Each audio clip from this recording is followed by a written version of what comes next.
When a senior partner at Goldman said to me early in my time there, and I said, I really want to have more impact and think about how I align my values and the work that I'm doing. And he said, that's great. You can get to that in 30 years. Eventually, right? Just be excellent here, make a lot of money, do a great work, and then you can go and think about the impact.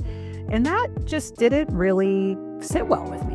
I said, tomorrow is not promised. I don't know where I will be tomorrow or 5 years or 10 years down the road. And I want the work I'm doing to feel meaningful and impactful today. He reached out and she was like, I think I have a job for you. And I said, okay, great. She said, well, I'll tell you more. Let me make some introductions. It's a family. It's an individual family office. And when the dots were connected, and she described it as Pivotal Ventures, a Melinda French Gates company. And I was like, what? This can't be real. Like this, I was like, this is an episode of Punked or some prank show. This is too good to be true, because it was literally the mission of Pivotal is so aligned with what I had written on that index card and had in my mind. And so that's how I got here. There's a lot of narratives that, you have to go to this certain school or have XYZ job. If you're in the room, you belong in the room, and don't give up your seat because of that, because of someone else's perceptions or hangups. You belong. Being both a successful leader and a working mother, the work-life balance element can put a lot of pressure on women. Is there any advice that you could leave with women, what having it all really means? I'd say throw those terms out. Just let's burn them up, because it sets up an unrealistic expectation. This idea of I can achieve some sort of equilibrium. I don't know if I believe that. I think you have to really be honest with yourself, with your partner, in your family life, and at work too. Of what matters to you and what are you not willing to sacrifice around. Don't worry about or care so much about others' perceptions of that. Because at the end of the day, success is when my kids are launched out into the world, they can say, well, wow, mom was present. She cared for us. She did all these things. And she's a pretty awesome leader and investor. And again, maybe I had to miss a few things to do that. And maybe I could have a higher title or more prestige in other ways if I was only focused on work. But I have to live in a path that matters to me. I think each person has to define that for themselves. There's no magic formula or way to do it. What makes a company truly stand out that makes you want to write that check as a direct investment? For us, it's to be you're building a solution for the 99%. I always come back to, do you have the right team, a founder that has the lived experience, the passion, the grit that really is going to make them tenacious and wanting to address and solve this problem. And also a mindset that's growth oriented, right? At the early stages in our direct investing strategy, we focus our first check at the Series A. We want to see some revenue, product in market, million ARR, if not more, product in market. The best founders have the ability to pivot, reassess an opportunity. And so really someone with that experience that motivates them to be tenacious, to solve and tackle a big problem, and then a big market, obviously.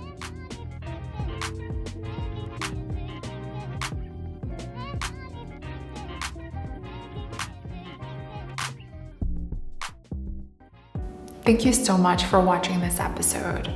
If you could do me a huge favor and subscribe, that will really help us to make more content like this in the future. How do you become one of the most trusted advisors for Melinda French Gates and help one of the most iconic women make a huge impact? This guest has been a personal icon of mine and someone I aspire to follow in the footsteps of. Erin Harkless Moore is the Managing Director of Investments for Pivotal Ventures, a Melinda French Gates organization. Founded in 2015, Pivotal Ventures uses philanthropy, partnerships, and high-impact investments to get more power in the hands of more people, especially women. Leading Pivotal Ventures' investment strategy, Erin manages a highly innovative team who invests in groundbreaking funds and early-stage companies.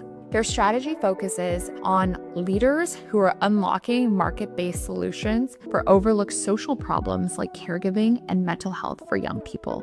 Under Erin's leadership, Pivotal Ventures' portfolio is seizing the potential for breakthrough innovation across sectors, driving growth in individual industries and entire economies. To date, Pivotal Ventures has backed over 20 firms and organizations, including Millie, a patient-centered maternal health company, who in February secured $12 million for their Series A, and Ulu Ventures, who raised $208 million for their fourth fund. Erin is also a Goldman Sachs alum and brings 2 decades of investment experience and a deep understanding of cultivating relationships and investing across market cycles. Through her work, she has proved that overlooked funds and founders are positioned to drive progress and innovation for everyone. She's a thought leader in the industry and has been featured in publications like CNBC, Fortune, and the New York Times. She was also recently named in Barron's 2025 list of 100 most influential women in finance. Please welcome Erin. Hi, everyone. Welcome to this extremely special podcast episode with Erin. She is the managing director of Pivotal Ventures, a personal icon of mine. Today, we have the great fortune of getting to sit down and hear a little bit more about her story firsthand, the lessons she's learned, wisdom gained along the way, and how we could follow in her footsteps. We'll also talk about the incredible things Pivotal Ventures is up to and how we could learn more and be continuously inspired by the incredible legacy of Melinda French Gates. Thank you so much for being here on the podcast. Melanie, thank you for having me. It's a real pleasure to be in conversation with you today. It is such a pleasure to get to learn about you from a distance and the way that you have inspired a whole generation of women, of people of color, underrepresented communities to get involved with impact investing. You have been such a strong voice, and I had the pleasure of hearing you speak at TechCrunch. I wanted to dive a little bit deeper into your personal story, getting to know you better, because you have built this incredible legacy, and there's so many people out there who want to become the next Erin, myself included.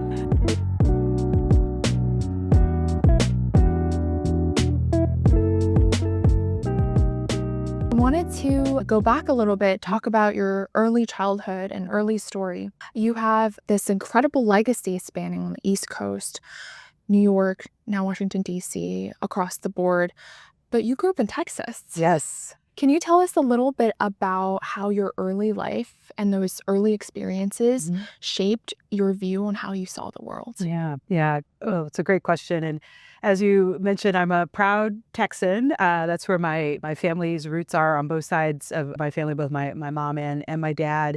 And I grew up in San Antonio, Texas, which is surprisingly to some now a top 10 city in the country. Several million, a couple, 2 million-ish, 1.5 million people live in San Antonio, and I have to describe it as the littlest big city in the country, but it was such an amazing place to grow up. So many different cultures and backgrounds there. And I think to get to your question of my values and what was distilled in me from a very early age by my parents, it was a lot of focus on community, giving back, being connected to your roots and to where you came from. And that was something that I held really dear. Both my parents, could have had professional pursuits that were very service kind of oriented. My dad's a doctor. My mom also worked in a hospital for many years before my brother and I were born, managed my dad's medical practice, and then taught continuing education and sort of health education fields. So both of them, I had that example very early of someone who lived a life in service of others. And for me, those values of kind of the golden rule, treat people as you wish to be treated. Another kind of common value or refrain in the Harkless house was, to whom much is given, much is expected. And so to me, it was always just a high bar for achievement, but making sure that I wasn't forgetting kind of where I came from and the sacrifices that had been made to give me these amazing opportunities in the world, and to not take that for granted and to really have an orientation to do more and give back. So those values were foundational from day one, and I think really set the cornerstone for when I went away to college. And then, as you said, landed on the East Coast as that person looking up at all the buildings. Wow, I live in New York City. How cool is that? Staying connected to those values and those roots when I started my career at Goldman Sachs on Wall Street and have been in the industry ever since. Just never forgetting where I came from and what my family represented. Absolutely. Having those core values of service, of family are so deeply ingrained in you. And I'm sure perpetuates into the values that you have today. For sure. On the Icons podcast, we like to talk through what each of the guests did at each crucial stage of our lives that set you up for success. So whether it's things that you did that differentiated yourself from your peers, or things that you actively engaged with? Mhm. Whether that be practices instilled from your parents or from your university or from your mentors at the time. Maybe we can walk through each stage, starting with childhood. What were the key formative experiences that you had and what you did to differentiate yourself in early childhood? Yeah. I always loved reading and learning. I have said kind of these competing tensions, so maybe that still reflect in now my adult middle age life. But I played sports. I loved reading. I loved writing. And so really kind of throwing myself into those passions.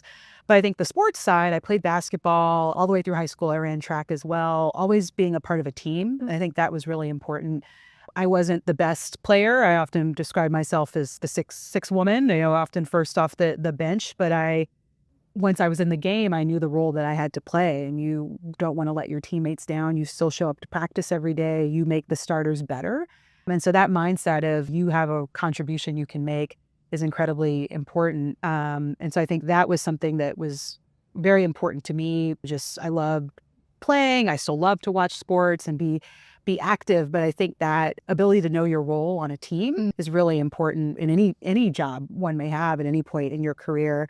And being able to work with people from different backgrounds and personalities and skill sets and kind of the whole being better than each part was something that I learned as a kid and kind of growing up playing sports, and I think was really important. The second piece of that, and it was something my parents always said that I now try to impart with my own kids, is you finish what you start. So sports was kind of my thing and an extracurricular, but I got into dance at a younger age, and I hated it. I was terrible. It was not fun. My cousin was a really good dancer, and so I think I had this, I'll do dance and I'll be her. And I remember I came home and I said to my mom, I don't want to do this anymore. And she was, well, you have to finish the season. You committed, you signed up, see it through, and then we don't have to go back. You've tried it, you've done your part. But that was just such an important lesson to me, I think, in how you work and how you show up in whatever you're doing. Again, you may not be the best at it, but you finish and you don't leave anything behind and leave anything on the table. So those were a couple of things from the kind of more sports or athletic side, dance side. And then, as I mentioned earlier too, as a kid, I loved writing. I wrote for the newspaper and literary magazine in high school. I wrote for my college newspaper. And I think that really developed a skill set, I often say, around asking questions, which has served me incredibly well in my current job and jobs sort of in my adult professional life as well.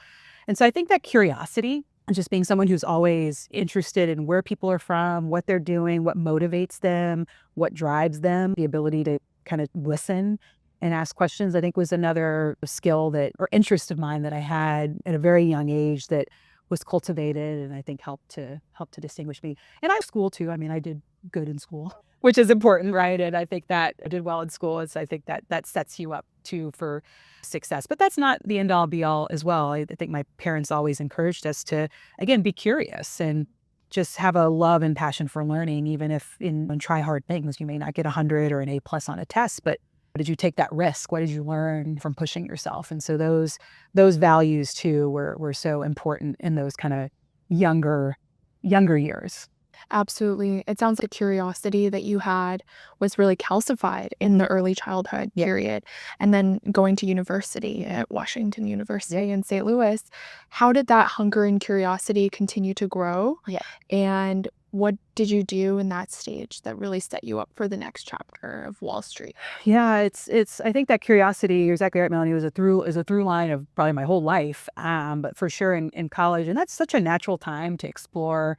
I think just being willing and open to spending time with other people and again, taking the classes that might push the limits a bit, things that were a little bit outside of your comfort zone. I always tried to do that as much as I could when I was at WashU. And I'd say probably a thing in that time in that college experience that was really foundational and set me up for success with really two things in the jobs that I had when I started on Wall Street. I did a study abroad program through WashU in London. So I was there for 6 months. And part of this program, we both worked and we were taking coursework and doing a research project. And I had traveled all over, fortunately with my family, all over the United States, been to Canada, Mexico, but I never left sort of North America, let's say. And I got on that plane with my big giant suitcase and flew to London. And I remember landing at Gatwick Airport and having to figure out how to get on the tube. And I'm just, what did I do? There's no breakfast tacos here. What am I going to do for the next 6 months? But it really set up that ability to be independent, to find your way, to, again, build community in a new place. Some of the other students that were in that program have remained great friends since 20 plus years later.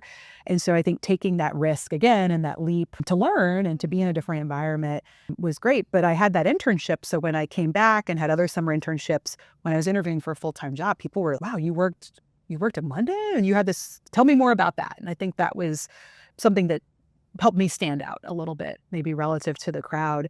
Doing SEO really was a distinguishing kind of experience in my college years, because I had 2 Wall Street summer internships in college, one after my sophomore year, one after my junior year.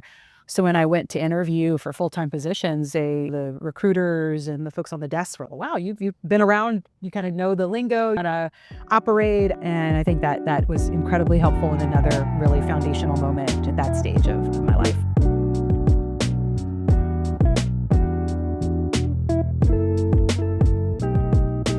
And then going to work on Wall Street at Goldman Sachs and then Cambridge Associates. Yeah.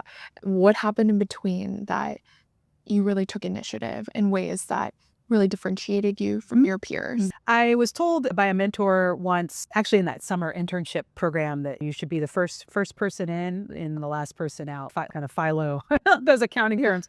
And that was something that always resonated with me as well, of just putting in the work and no task ever being too small. And I think as an analyst, obviously you are the low man or woman on the totem pole, and when Wall Street could be a very hierarchical, analyst, associate, VP, MD, partner, et cetera. So I was just always someone who was game and willing to step up and raise my hand, and I think kind of do any task, whatever it might be.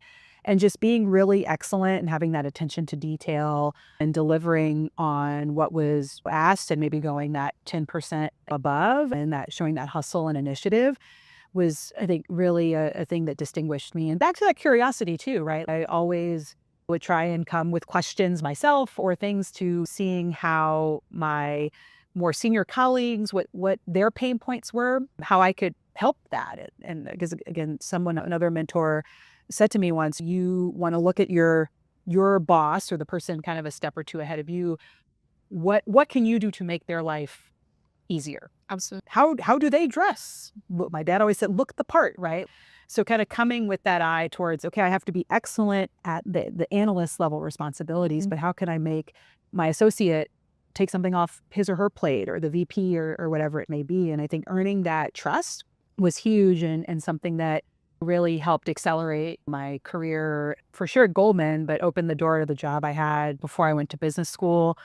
I joined a firm called Summit Rock Advisors that was led by a bunch of former Goldman Sachs people, but former colleague of mine kind of vouched for me and said, Erin would be a great addition to this team. And that was a tremendous experience. I say it was my startup experience because the firm had launched not long before I joined. So we were in the business of advising families and foundations and building investment portfolios for them. But it was a new organization, new platform. And so there were those kind of startup growing pains that were present there too. So it was a really fascinating time to work there. And then I went to business school, and that was really a time for reflection. Yeah. And I think a senior partner at Goldman said to me early in my time there, as I was having a kind of mentor coffee type conversation, and I said, I really want to have more impact and think about how I align my values and the work that I'm doing. And he said, that's great. You can get to that in 30 years. Eventually, right? Just be excellent here, make a lot of money, do a great work, and then you can go and think about the impact. And that just didn't really sit well with me. I said, tomorrow is not promised. I don't know where I will be tomorrow or 5 years or 10 years down the road. And I want the work I'm doing to feel meaningful and impactful today. And so that was just an internal kind of thing I was grappling with. But when I got to business school at Harvard, that was a great opportunity to be in community with other folks that I could learn from and see and talk to professors and reach out to alumni who I saw as sort of living their values, but still being amazing leaders and businesswomen and investors. And so that was a moment where I said, yeah, I think I can figure out a path to bring these together and have greater harmonization in my work and with the world I wanted to see. And so that led me to Cambridge Associates in large part for a couple of reasons. One, just the client base, predominantly nonprofit institutions, endowments, foundations, or families that are very philanthropically oriented. And I said, well, if I'm going to be investing, I would love to do it on behalf of those sorts of organizations. And the firm also had, at the time, what was called the mission-related investing practice. So a group dedicated to advancing kind of impact fields and ESG and what have you. And so I raised my hand and said, I'd love to be a part of this group and support that thought leadership, research, manager diligence at the firm to further those efforts. And so that was kind of me getting the train on that track to greater harmonization. And I've been moving more and more that way ever since.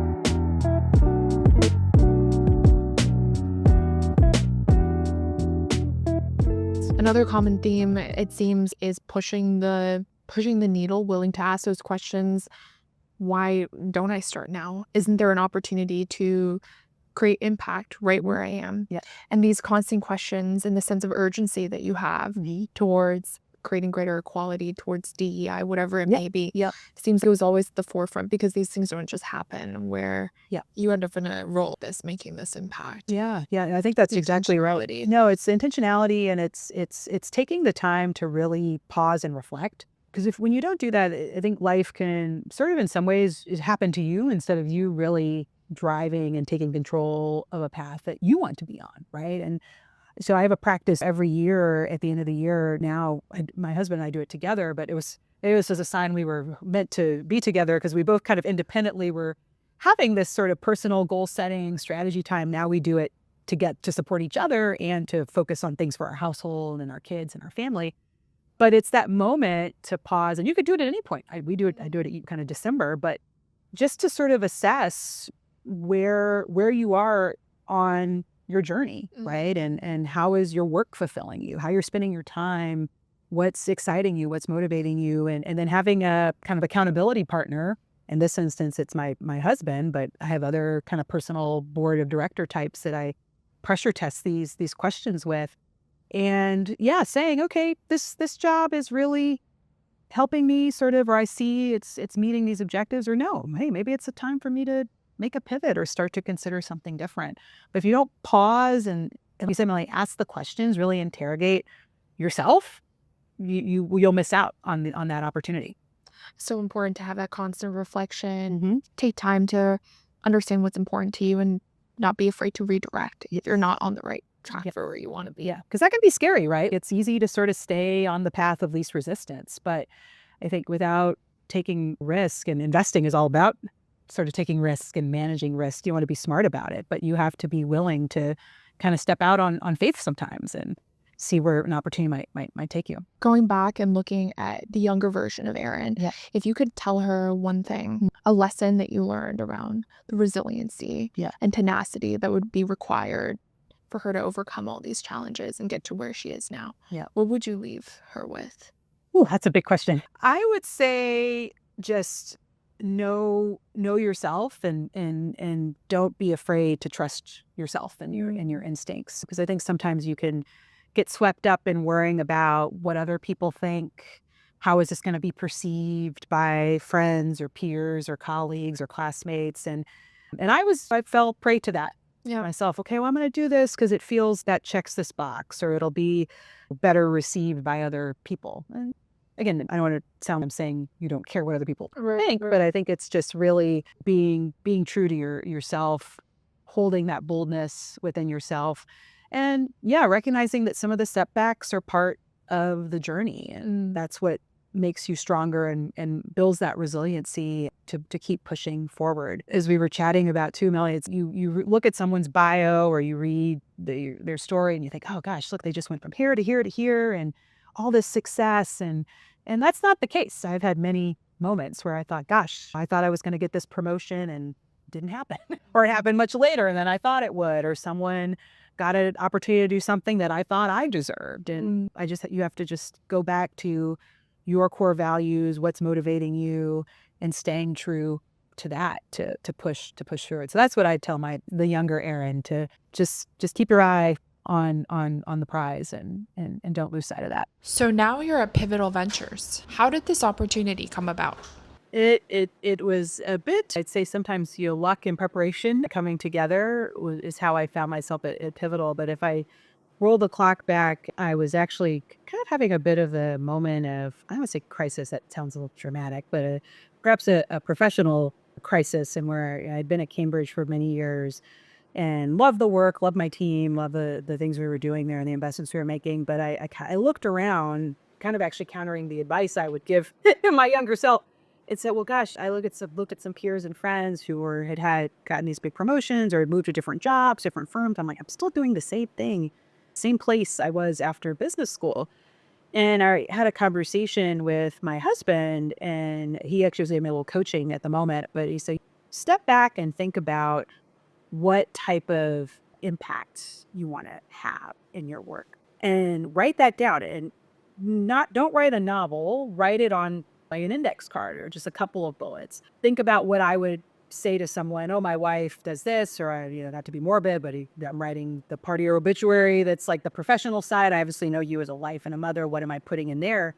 And that gave me just this like clarity of really purpose and vision. And what I wrote down was, I want to change to push how capital is allocated. That's the job I have, right? And bringing more perspectives around the table. Women, people of color, really everyone, right? I think his talent does not just come from one place or look just like one person or pattern. That's just a very personally strongly held belief. And so I wrote that down. And one of the things I was chatting about, my husband, he said, well, you can take this and then walk back into the room at Cambridge Associates and say, okay, I want to spend my time doing work that advances this type of impact. Because it's not about where you work, it's about what you're doing and what you're getting out of that experience, what you're learning and how you're growing as a person, as an investor in the professional sense. And so doing that, I also think, allowed me to kind of open up my eyes to what else might be possible in other jobs and other opportunities. And I think putting that intention in some ways out into the universe, I don't want to over sort of state like, well, then Pivotal called me the next day. That's not what happened. But there was an element of, I think I was just talking more about, this is how I want to spend my time, the type of work I wanted to do. And someone that I had gotten to know, now a friend, but had gotten to know through investing circles and kind of some co-investing that she had done at her prior firm, had been working with Pivotal as a consultant and helping them. One of the many parts of her job, I think, was to scope the role that I ultimately was hired to fill, to director of investments at the time, leading the investment team. And so she reached out and she was like, I think I have a job for you. I could introduce you to this team that I've been working with. And I said, okay, great. She said, well, I'll tell you more. Let me make some introductions. It's a family. It's an individual family office person. I was like, okay, great. I know that world. And then when the dots were connected and she described it as Pivotal Ventures, a Melinda French Gates company. And I was like, what? This can't be real. Like this, I was like, this is an episode of Punked or some prank show. Like someone's going to jump out of a car and laugh at me. This is too good to be true. Because it was literally the mission of Pivotal, right, is so aligned with what I had written on that index card and had in my mind. And so that's how I got here. And I was introduced, and then I had those first couple conversations with folks on the team. And then I said, well, now I really have to get this job. Like, sure, hope they hire me. And it's been the joy of my career, getting to lead this team, deploy capital to get more capital in the hands of women and advancing social progress and women's power. It's tremendous. It is one of the most amazing firms out there in what you're doing and espousing. And what an incredible alignment that what you had written on that card, with the intention that you set ended up worth more now. Yeah. So again, being intentional. Yes. Reflecting. Yes. And relationships too. I think, people in the network. Yeah. I wouldn't we talked about that a little bit, but just to double click there before I talk more about Pivotal, it's so, again, it kind of goes back to the values. My parents say, treat others as you like to be treated. And my mom always used to say, you don't have to be nice, but you should be kind to people. And I firmly believe you just never know where someone might pop up. The world is very small, and we're in these like circles that are even smaller tech, investing, venture. It's not like there are millions of people doing this work. And so how you treat someone, how you show up in a space really, really matters. And you never know who might be sitting on the other side of the table from you, who you might have been the boss of someone one day, next thing they're in a position to hire you. And I just think you have to treat people, again, the way you want to be treated in those relationships and that networking can have a kind of negative, connotation or feel transactional. But I don't think of it that way. I think of it as, again, coming back to relationships, really wanting to get to know people, what motivates them, understand them, and then how you can be helpful. And I think in turn, they'll open a door and be helpful to you. And that's sort of how, again, I ended up in this role at Pivotal. What you said about always thinking about making people's lives easier, how you can add value coupled with kindness and the genuine curiosity. All these things are the perfect recipe for getting you into the right room at the right places. Exactly. Exactly.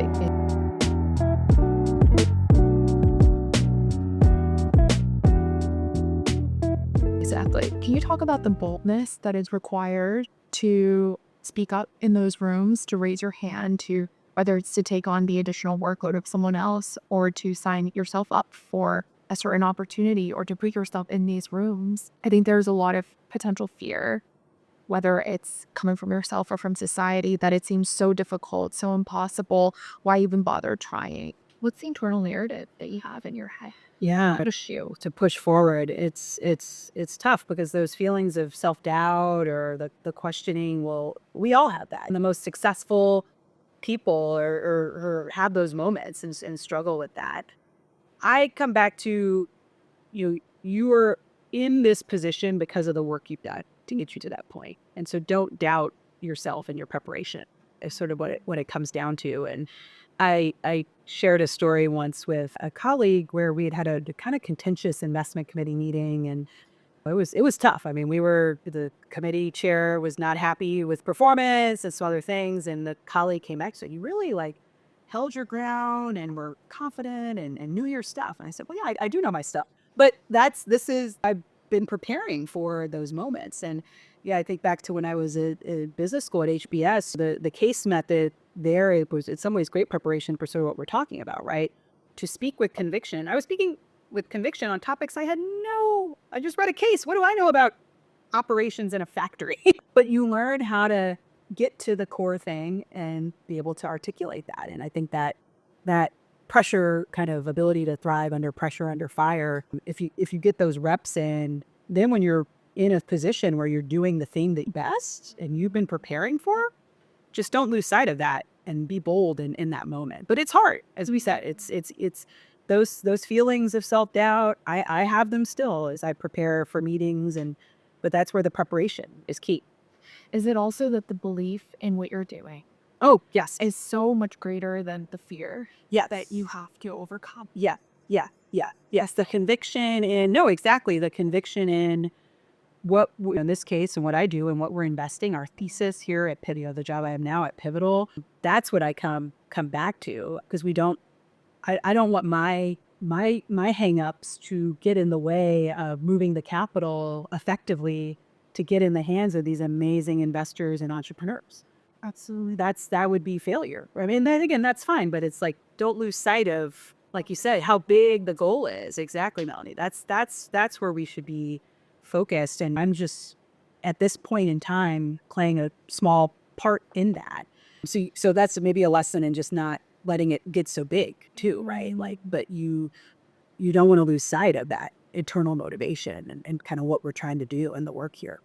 And that coupled with the confidence that you had, the preparation, the experience, you belong here. It's a message that we're trying to encourage our listeners and aspiring visionaries, entrepreneurs, and investors is they do have a seat at the table with the preparation. You do. I think there's a lot of talking yourself out of it, a lot of it fear-based. Yeah. I think it's really important to hear someone like you talk about how the mission is so much greater. The mission is greater, and to bring it back to sports, which is a passion and just something I love to watch and play growing up. But what's the line? You don't miss the shots you don't take, right? And so you have to do your work and be in the gym and reading and prepping or whatever it is to be excellent. But once you're there, you belong. And I think there's a lot of narratives that, oh, you have to go to this certain school or have XYZ job. If you're in the room, you belong in the room, and don't give up your seat because of that, because of someone else's perceptions or hangups. You belong.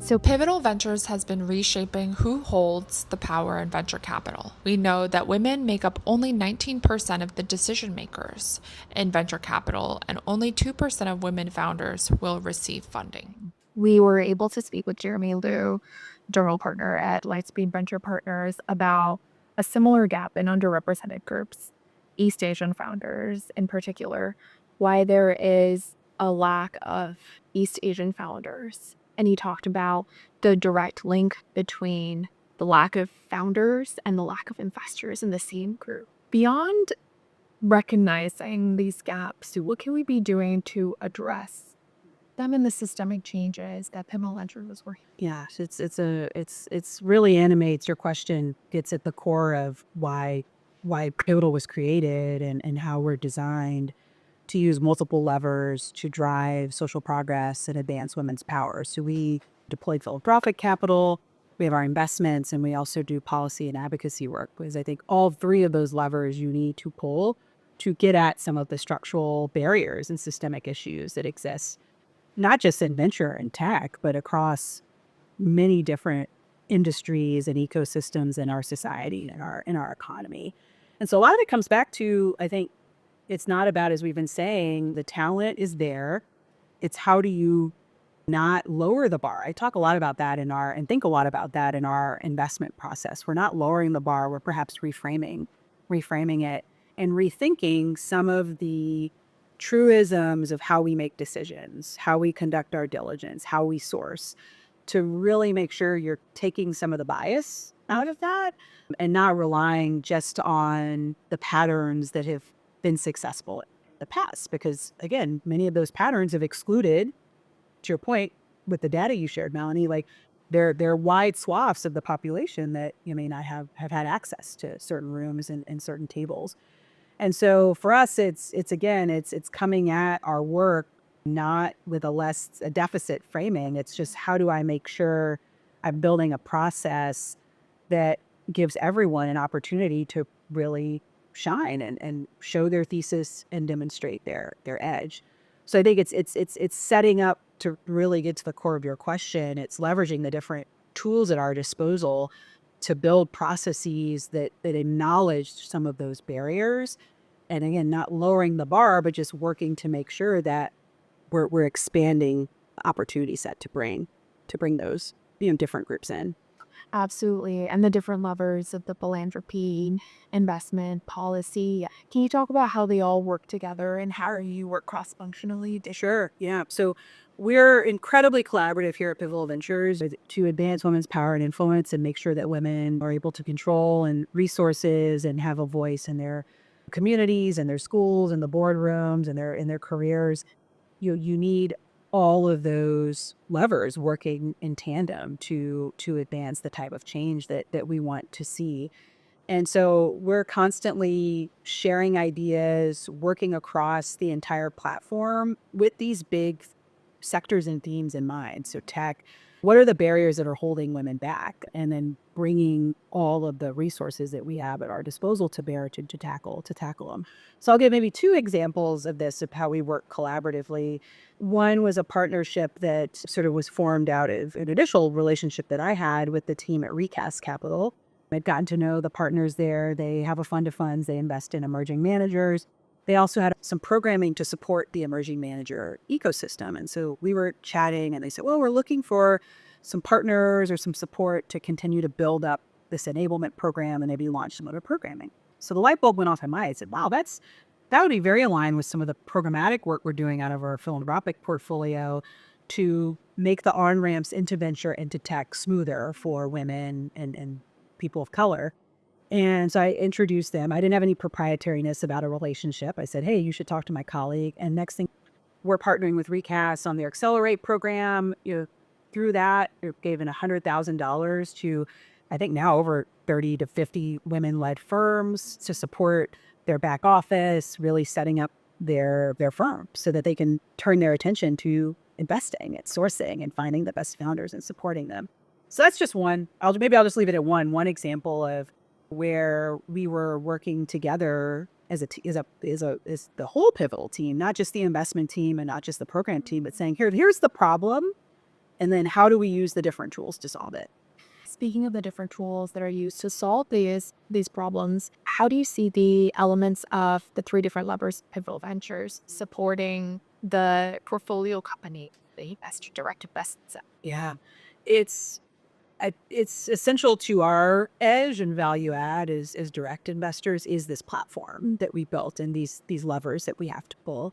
So probably the best example is partnering with our advocacy and public affairs and our policy teams to really get insights that could be useful to our founders and to our CEOs as they're navigating critical decisions about, okay, what is the Medicaid policy changes in the state of California? I mean, this is a question that was, I'm not identifying exactly as it was asked, but it was something in that vein that we were able to our investment team reach out to our policy colleagues and say, hey, we're hearing this from some of our partners, some of our founders.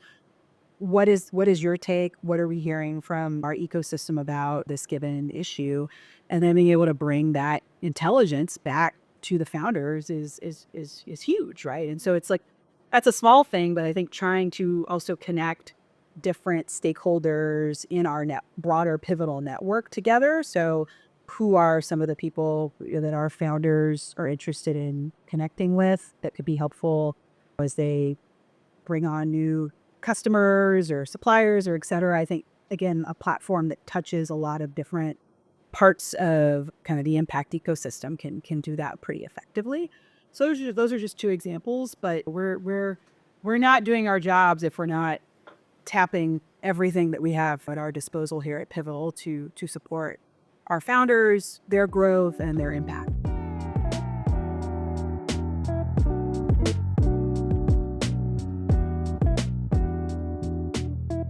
Pivoting to the Pivotal Ventures investment thesis, I understand that Pivotal is expanding to potentially other new verticals, climate, tech, and sports. And what strategic shift inspired this evolution, and how does it relate to women? And gender equality. Yeah.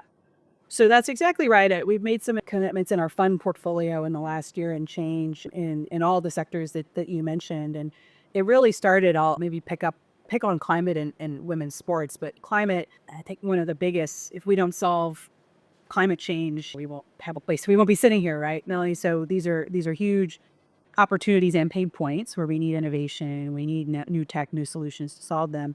And women are underrepresented. So when we really started to parse the data, we said, hey, we want to make sure we have women leaders, investors in the climate space, well capitalized, because I think they will potentially, again, come at problems and identify solutions that others may not see or see differently. And there's room for that in a portfolio. And so that really animated what was almost a year's worth of market mapping and landscaping to align around what is our point of view and then what are some of the funds that we think would be best positioned to execute on that. On the sports side, again, sort of similarly, what are huge sectors or industries that have a disproportionate impact on society?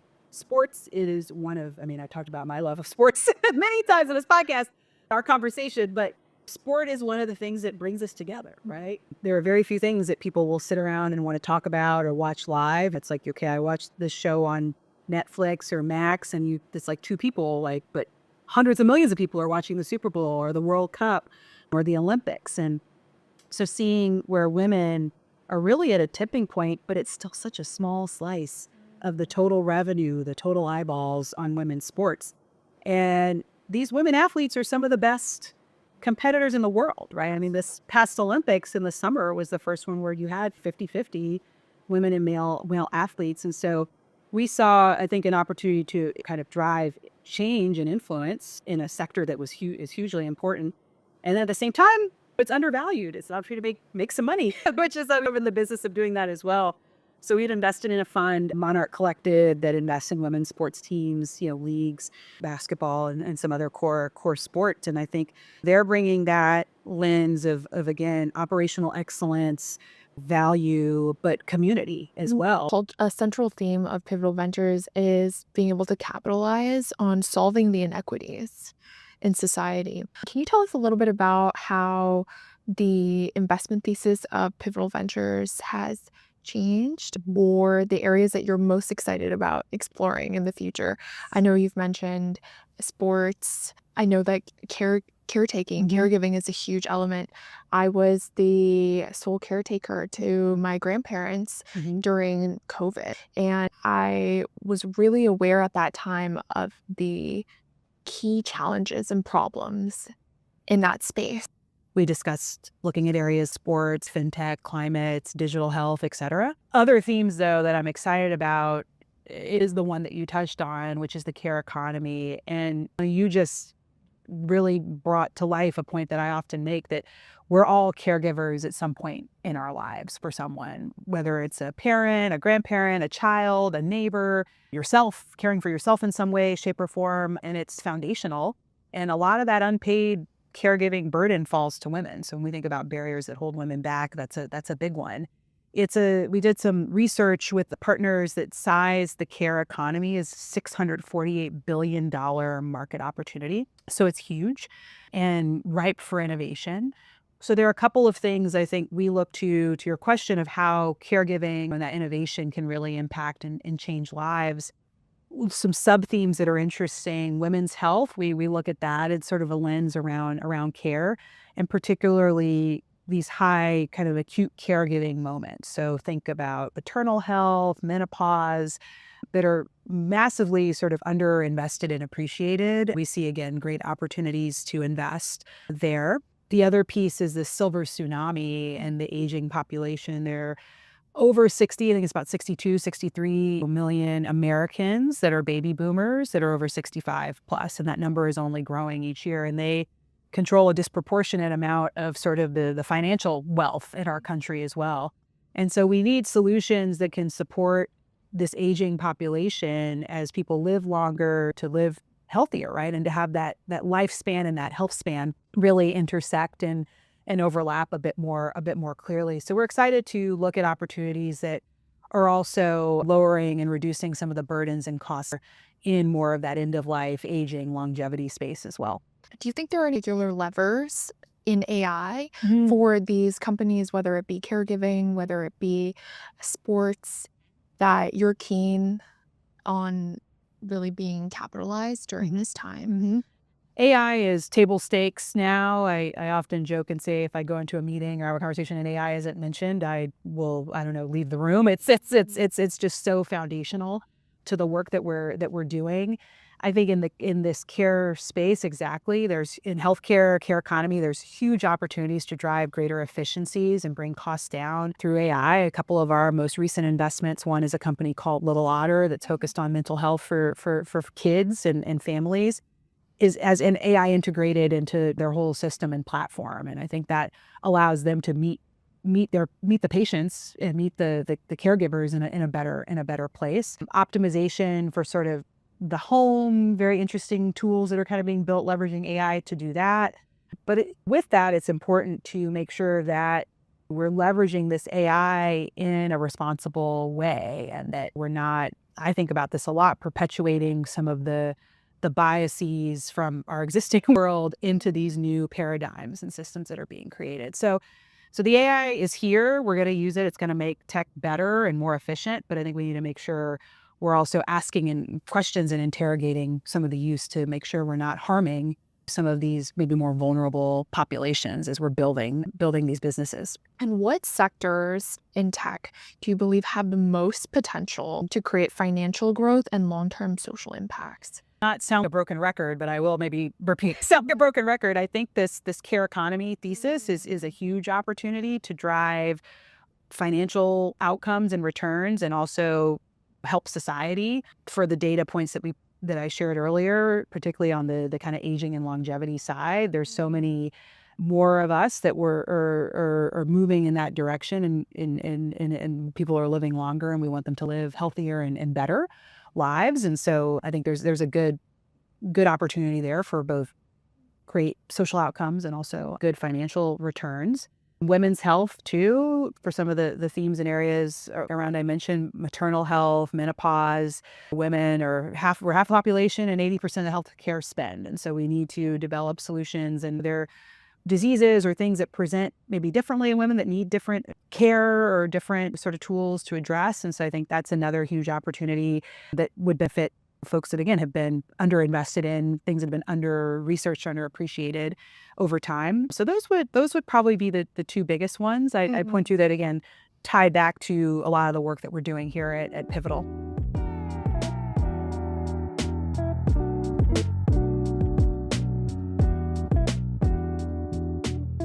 Innovation and diversity are linked together. Yes. What for companies that are looking to pitch to Pivotal Ventures in these different areas concerning DEI, concerning women's health, gender equality, what makes a company truly stand out that makes you want to write that check as a direct investment? For us, it has to be you're building a solution for the 99%. I think that's a belief that we have as investors. So that's sort of one criteria probably to start. But I always come back to, do you have the right team, a founder that has the lived experience, the passion, the grit that really is going to make them tenacious and wanting to address and solve this problem. And also a mindset that's growth oriented, right? Because I think at the early stages in our direct investing strategy, we focus our first check at the Series A. So it's not, there's revenue. We want to see some revenue, product in market, million ARR, if not more, product in market. So it's not just an idea on a napkin at that point. But I think the best founders have the ability to pivot, reassess an opportunity. And so really someone with that experience that motivates them to be tenacious, to solve and tackle a big problem. And then a big market, obviously, too, and something we do a lot of time as a team, spend a lot of time as a team doing deep dives into different sort of sub-themes around this care thesis to come with a prepared mind, right? So that when a founder reaches out to us, we have a good sense of the types of, again, questions that we want to assess to really understand how they're positioned to grow and succeed. I'm sure there's going to be some people listening to the podcast thinking about, I would have an opportunity to pitch to Pivotal Ventures. I'm building something that is helping and improving the lives of so many women. Yeah. Any advice or tips on how they can, if they don't have any connections, they don't have, let's say, that the checklist of all the good schools, great resume, but they have a really great idea and a company that's working, making some revenue. How should they go about securing that first meeting? Yeah, it's a great question, and something I respect a lot of the funds we've invested in, and I think to change venture and a lot of the patterns that we've talked about in our conversation, Melanie, you need to take a different approach and be more open to inbound from all sources. We currently don't have a way to contact us on our website, our investment team, but we're out and about in the world. We don't necessarily need a warm intro. And if you find your way to us at a conference, at an event, LinkedIn from our investment team, if the company or the strategy from a fund perspective is on Thesis, I think we're very open. I've taken things where I've gotten a cold message on LinkedIn and I read, oh, okay, this sounds it's on Thesis. Let's talk. And so I think it's just an openness and a willingness to, as investors, to not rely on, Melanie knows this person and I know Melanie, so I'll take the meeting. And we're trying to do more to lower some of those perceived and real, not just perceived, real barriers to access. And then once someone is able to secure a meeting with a Pivotal Ventures, what can they do to really stand out? What are you really looking for in the qualities, Little Otter, Summer Health, and Tia? Yeah. What were the qualities that they had that secured? Yeah.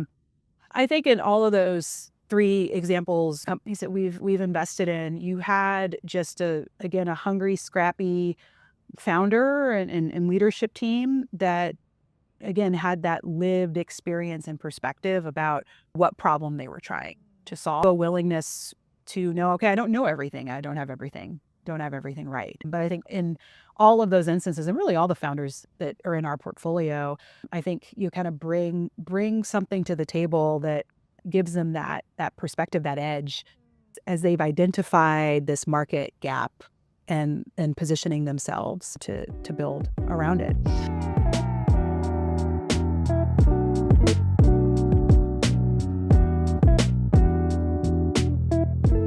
And then on the flip side, for those who have a dream of working at a Pivotal Ventures as an investor, if you were to give them a playbook on the first 3 important strategic moves that they should make, what would they be? Again, it's coming in with an open mind.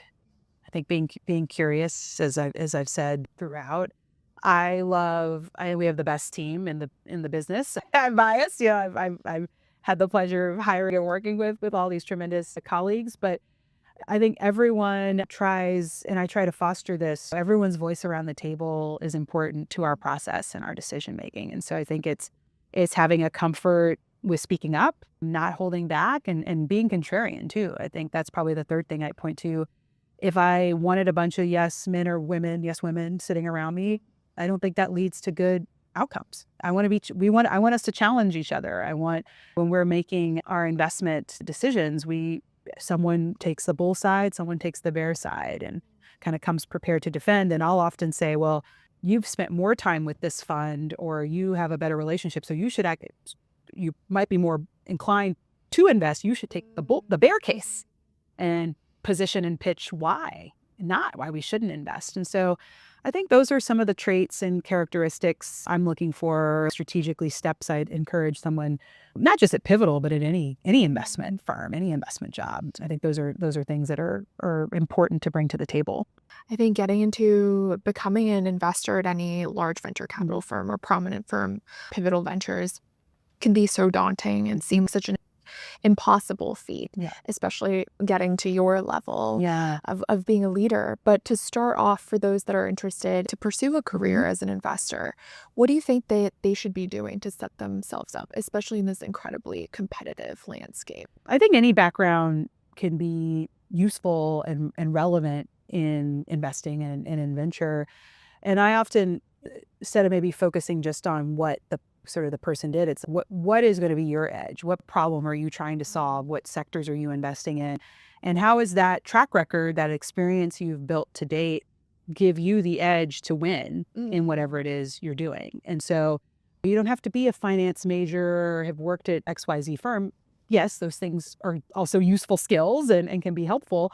But if you've been investing your own capital, maybe as an angel, or if you've been, again, working at startups and have a lens of that kind of operator mindset, that can also really be valuable moving into investor seats. Because again, I think as someone who has hired and built a team, I don't want everyone to come from the same school, come from the exact same companies that they've worked at previously, because we're going to have people with the exact same experiences around the table. And that's not helpful when you're trying to assess a different technology or a different fund manager's thesis or whatever it might be. So I'd say to someone, don't worry a little bit less about what boxes you that might think you need to check, and look to where you want to be and how those skills that you've been acquiring to date set you up for success in that, and make that case to potential hirer or potential firm that you're wanting to work with. How did you go about developing your investor thesis and homegrown advantage? Yeah. It's a lot of it was, again, some of it looking to, well, what were my, again, sort of closely held values and beliefs. I believe there's talent is sort of everywhere. I think that there's value if you can go and skate where the puck is not going, and look around corners or find opportunities that others are maybe missing because of their biases or blind spots. That's a way to win and to add value as an investor and to generate alpha. So those two things were, I think, kind of foundational to my investment philosophy and thesis that were honed earlier in my career by observing and seeing what some people I respected, how they approached the portfolios that they were investing and building, and the decisions that they were making.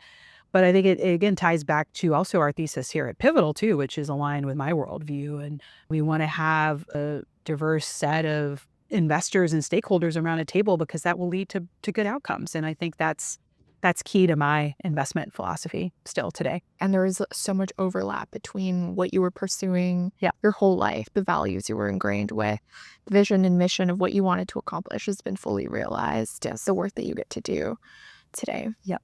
Great to know that those are things that every aspiring investor should keep in mind, is how can they take their life experiences and turn their perspectives into their home ground advantage. Exactly.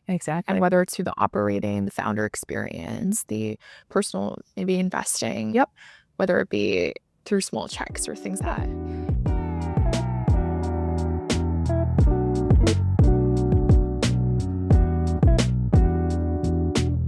And I think that it's also so amazing that you've been able to not only have this amazing career, but also balance motherhood, all these different facets of you being so multidimensional. I think being both a successful leader and a woman, a working mother, the work-life balance element can put a lot of pressure on women. It can be such an aspirational dream that women may feel that they're constantly falling short on. Is there any piece of advice that you could leave with women that what having it all really means, how to navigate this work-life balance? Yeah. I'd say throw those terms out. Just let's burn them up. Because it sets up an unrealistic expectation. And there are days that I think I'm doing kind of B- on the home front and also B- at work, or is an A+ day at home and a B- day at work. This idea of I can achieve some sort of equilibrium in both or balance. I don't know if I believe that. I think you have to really be honest with yourself, with your partner, in your family life, and at work too, of what matters to you and what are you not willing to sacrifice around. So I'll give an example. I was looking with some colleagues at some potential speaking opportunities in the first 2 weeks of June. And they said, well, would you want to commit to this? And I said, what? No, because I don't know the date yet, but my son's kindergarten graduation will be sometime in that 2 weeks, is usually toward the end of the school year. I said, I don't want to have to I'm going to make that choice now. That's what is important to me. Now, am I at every single thing that happens in the classroom for my son or my daughter? No, that's just not possible being a professional person who's out trying to win deals and do our work here at Pivotal. But when I look at the things that matter to me and I know matter to them and where they really want me to show up, and that's when the calendar is blocked. And that's when I might have to say, you know what, I can't speak at that conference, or this is why I have an amazing team. You go close that deal, or you go speak at that conference. It doesn't just have to be me. And so I think and maybe that is balance. Maybe I'm sort of arguing against the point I made, but I think this idea that I can make the cupcakes and show up and be in the classroom and be here recording a podcast with you. I couldn't go to the Valentine's Day party today, but I went to the other party, the Christmas party. And so it's just figuring out Trade-offs. the trade-offs and again, what values, what's most important to you as an individual, you as a wife, as a mom, as a career person, working professional woman, what matters to in your family unit, because that'll look different to different folks. And don't worry about or care so much about others' perceptions of that. Because I think at the end of the day, like I said, I hope for me, success is when my kids are launched out into the world, they can say, well, wow, mom was present. She cared for us. She did all these things. And she's a pretty awesome leader and investor. And again, maybe I had to miss a few things to do that. And maybe I could have a higher title or more prestige in other ways if I was only focused on work. But I have to live in a path that matters to me. I think each person has to define that for themselves. There's no magic formula or way to do it. I think that women put so much pressure on themselves to look a particular way. Yes. And I think that that's so helpful. What you shared is that it will look different for every person. Yeah. And it'll look different compromises at different points in time too, right? I remember when my kids were babies and I was just, oh my gosh, and now I'm looking at them as kind of in their elementary years. And I was chatting with a mentor whose kids are in high school and college. She goes, you think they need you here? They actually really need you a lot when they're at that stage. And so that was a little bit of a moment for me because I said, wow, Erin, how I might need to orient myself professionally or where I'm spending my time could look different in 5 to 7 years. And it'll probably look different 5 to 7 years after that when the kids are off to college and out in the world. And so you have to be flexible and willing to pivot. As needed. As needed, yes. Yeah.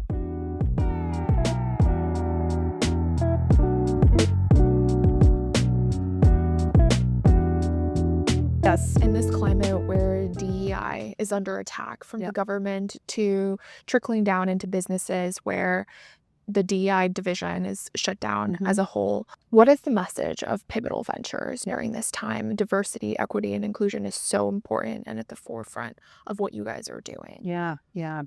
I definitely want to acknowledge the moment. It is challenging, as you noted, but we are staying true and believe in our values and our thesis, and that when women are in positions of to really fully represent their power and influence, that benefits the economy, that benefits society, that lifts up everyone. And so to me, it's making the pie bigger. I often come back to this idea of we all want the same things. We all want to have opportunity and growth for ourselves, for our families.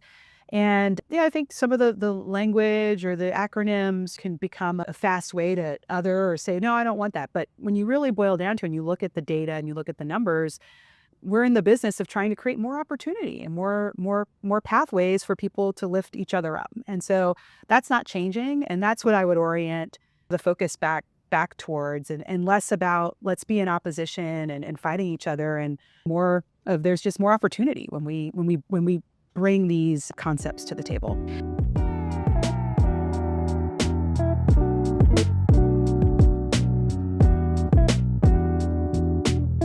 And the last question is, you've empowered and inspired this, again, generation of women who are going into investing, into philanthropy, leadership, even founders, to see that there is someone new at the table at this incredible organization.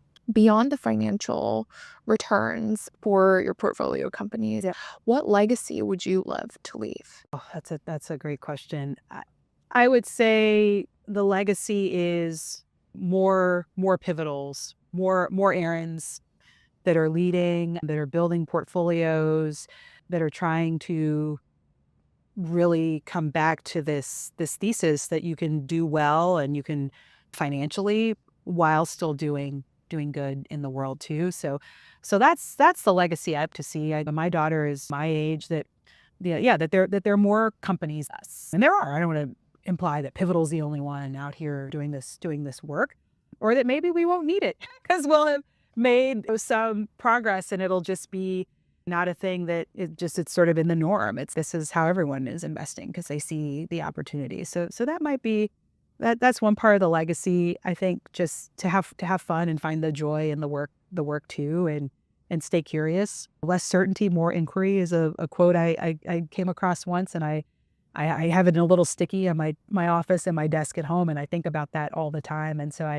I'd love to have that be a part of the legacy too, to just continue to ask questions, and that mindset towards continuous improvement and growth is the type of, again, world I hope to see more of, and that I think hopefully we are building through our work here at Pivotal. I have no doubt that you will continue to grow and accomplish all the things in exponential ways. It's been such a pleasure to get to sit down with you, hear a little bit more about your life story, what Pivotal Ventures' vision for the future looks. It's been such a pleasure having this iconic investor, leader, and change maker on today. And I hope you guys all had a chance to learn a little bit more about how you can be bolder and stay curious and more inquisitive, and that there is no limit to what you can do. Thank you, Melanie. This was so fun. Thank you for having me. Hi, everyone. I'm so excited to welcome this extremely distinguished guest, ecosystem builder, and head of community in San Francisco, Christopher Floyd. He runs one of my favorite organizations in San Francisco, Founders Bay, along with Marianne Becker, and here to talk to us a little bit about all the amazing things and how you guys can be involved in person through different conferences, events, and get connected. It's Christopher, so can you tell us a little bit more? First of all, thank you so much for having me. It's a pleasure to be here, and I love what you're doing. Founders Bay, it's awesome. So we're based in San Francisco. We're a community of getting close to 80,000 members. That's huge, guys. You'd have to be a part of it. Yes, you have to be a part of it. So we're based in San Francisco, but our members are spread across the country, across the globe. But we have a very high concentration of folks that are based here in the city. We do events constantly. We do large events, the 2,000 plus people. We also do smaller events. Basically, what we're trying to do is connect founders, investors, operators, and even just tech enthusiasts to each other and give them an avenue to share ideas, collaborate, and kind of expand their networks. at foundersplay.com. Thank you. I'm a perfectionist and I often don't feel like these videos meet my standards. And for me, that's where Be Creatives comes in. I sent them my raw, imperfect footage and they work their magic. They help me clean up the audio, video quality, fix the lighting, and help me make everything look more professional and polished. Now, no matter where I'm recording, I know my content is going to be in good hands. It's been a game changer and one of the best decisions I made for this podcast. Be Creatives and I have partnered for a special discount of $150 off per month for the Icons community. Please click the link here to sign up. If you're an investor, a builder, an entrepreneur, and someone who likes to attend events in person, you guys have to check this out. It's great to meet the Icons community here. It's amazing work that you've done. AIFI produces events, everything from summits with thousands of people to workshops, hackathons, and we'd love to invite you. Go to aiify.io for links to all the events we have coming up. And if you put in Icons, when you go to purchase your ticket, you'll get a significant discount on all of our upcoming events. Please visit the website at aiify.io. If you're tired of LinkedIn and X, check out Inspo, a new social network for thought leadership. Publish your insights, connect with a professional audience, and engage with an exciting community focused on sharing high-quality thought leadership and expert perspectives. Now join now on the Apple or Play Store as Inspo experts to find your community of growing professionals now building their own brand and unique perspective.